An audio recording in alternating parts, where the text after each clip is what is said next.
इस वीडियो में जिन्हें पीटा जा रहा है वो कोई सड़क का चोर नहीं, एक डॉक्टर। ये बर्बादी एक हॉस्पिटल की हो रही है। असम में एक पेशेंट कोविड कॉम्प्लिकेशंस की वजह से बच नहीं पाए। अनफॉर्चुनेटली डॉक्टर्स उसे बचा नहीं पाए। गुवाहाटी से 140 किलोमीटर दूर आसाम के होजाई हॉस्पिटल में मेडिकल प्रोफेशनल्स पर मेटल ट्रैश कैंस फेंके गए। उन्हें ईंटों से मारा गया। हमारे डॉक्टर्स का, हमारे हीरोज का ये हाल कर दिया। 24 पीपल हैव बीन अरेस्टेड। और ये सिर्फ एक इंसिडेंट नहीं है। देखिए, इस वीडियो में कोई एड्स नहीं होंगे क्योंकि हमें एक ट्रेजेडी दिखाकर पैसे नहीं कमाने। इस वीडियो का ऑब्जेक्टिव सिर्फ ये है कि ऐसे इंसिडेंसेस रुकना जरूरी है। अगला इंसिडेंस ग्राफिक है, हमने ब्लर किया हुआ है, लेकिन फिर भी कॉन्टेक्स्ट के लिए हमें डिस्क्रिप्शन देना जरूरी है। चिकमगलुरु में एक 50 साल के डॉक्टर एक 6 साल के बच्चे का डेंगू ट्रीटमेंट कर रहे थे। Unfortunately the child could not survive. लेकिन उस बच्चे के रिलेटिव्स ने डॉक्टर पर तलवार से अटैक किया और रास्ते पर घायल छोड़ दिया। 4 पीपल हैव बीन अरेस्टेड। ये कोई पहली बार नहीं हो रहा है, ये रोज कहीं होता है। बस वीडियो आप तक पहली बार पहुंची है। मेरे ही कॉलेज में मेरी ही कोपीजी को मार पड़ी है without any fault of his.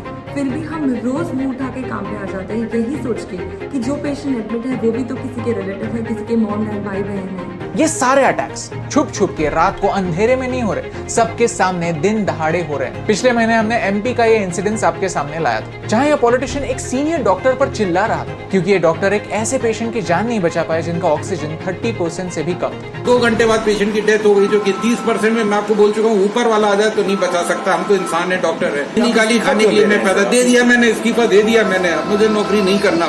Similarly, a hospital in Agra was also completely vandalized. आज भारत एक डेडली पेंडेमिक से लड़ रहा है। कुछ ही दिनों पहले की बात है कि 4 लाख से ज्यादा केस हर दिन हमारे सामने आ रहे थे। इस डिफिकल्ट सिचुएशन में अगर भारत को किसी ने संभाला है तो वो है हमारे हेल्थ केयर वर्कर्स ने। Ward boys, nurses, doctors, they are literally risking their lives to save us, and this is how we are rewarding them. Let's talk numbers. At least 594 doctors ने कोविड के second wave में अपनी जान गंवाई है। At least 1300 healthcare professionals have died since last year when the pandemic started. Situation इस हद तक आ चुकी है कि कर्नाटका के रेसिडेंट डॉक्टर्स ने अपने सीएम को ये लेटर लिखा है। वो कहते हैं कि कर्नाटका के डॉक्टर्स उनके बेस्ट एफर्ट्स दे रहे हैं, फिर भी 12 से ज्यादा असॉल्ट के केसेस सामने आए, लेकिन ऐसे सैकड़ों केसेस हैं जो रिपोर्ट ही नहीं हुए। ऐसे इंसिडेंसेस सुनकर इमोशनल तो सब हो जाते हैं, लेकिन बात आगे नहीं बढ़ती। चलिए सॉल्यूशंस पर बात करते हैं। चलिए खुद को पूछते हैं कि हम क्या कर सकते हैं। अगर एक पेशेंट को बचाना डॉक्टर की ड्यूटी है तो उनके प्रति हमारी भी एक ड्यूटी है। हम सबको सही प्रोसेस फॉलो करनी होगी और दूसरों को भी इस प्रोसेस के बारे में बताना होगा। अगर आपको लगता है कि आपके हॉस्पिटल ने या फिर आपके डॉक्टर ने आपके साथ लापरवाही की है तो क्या करना चाहिए? चलिए एक सही प्रोसीजर जानते हैं। सबसे पहले ऑनेस्टली खुद को ये पूछिए कि क्या गलती डॉक्टर की थी। कम्युनिकेशन को रेफर कीजिए, एविडेंस देखिए। If the answer is no, please understand the pandemic is not their fault. Everyone is trying their best. If the answer is yes, consumer court को अप्रोच कीजिए।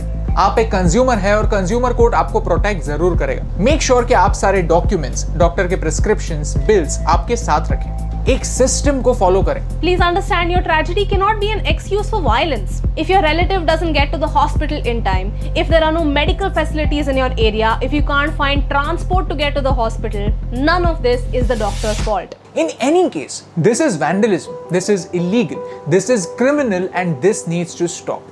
पिछले साल हमारे पार्लियामेंट में एपिडेमिक डिजीजेस अमेंडमेंट बिल 2020 पास हुआ। ये एक 123 year old epidemics act को रिप्लेस करता है। इसमें हेल्थ केयर वर्कर्स पर होने वाले अटैक्स के लिए एक स्ट्रिक्ट पनिशमेंट इंक्लूड की गई। ये एक्ट कहता है कि कोविड-19 पेशेंट्स को ट्रीट करने वाले डॉक्टर्स पर होने वाला अटैक एक नॉन बेलेबल ऑफेंस होगा। इन्वॉल्व्ड अटैकर्स को पेनल्टी के साथ साथ 7 साल की जेल टर्म भी हो सकती है। प्रॉपर्टी डैमेज करने वालों को 3 महीने से 5 साल तक की जेल हो सकती है और 2 लाख का फाइन भी पड़ सकता है। तो ये नए रूल्स लोगों तक पहुंचने जरूरी है ताकि एटलीस्ट इनके डर से ये हरकतें बंद हो। साथ ही साथ हम पिछले 3-4 सालों से नेशनल पब्लिक हेल्थ एक्ट लाने की कोशिश कर रहे हैं, तो एटलीस्ट इस साल पार्लियामेंट के सेशन में फोकस हेल्थ पर होना जरूरी है। आज समय आ गया है कि हम हमारे लीडर्स से डिमांड करें कि वो ऐसे वायलेंस को कंडेम करें, and not just political leaders, religious leaders as well. Indian Medical Association के चीफ ने हमारे होम मिनिस्टर को यह रिक्वेस्ट की है कि हॉस्पिटल को एक प्रोटेक्टेड जोन का दर्जा दिया जाए। At the same time we must remember that justice delayed is justice denied. हमें ये अश्योर करना ही होगा कि ये प्रोविजंस, ये लॉज, ये पनिशमेंट्स जल्द से जल्द इंप्लीमेंट,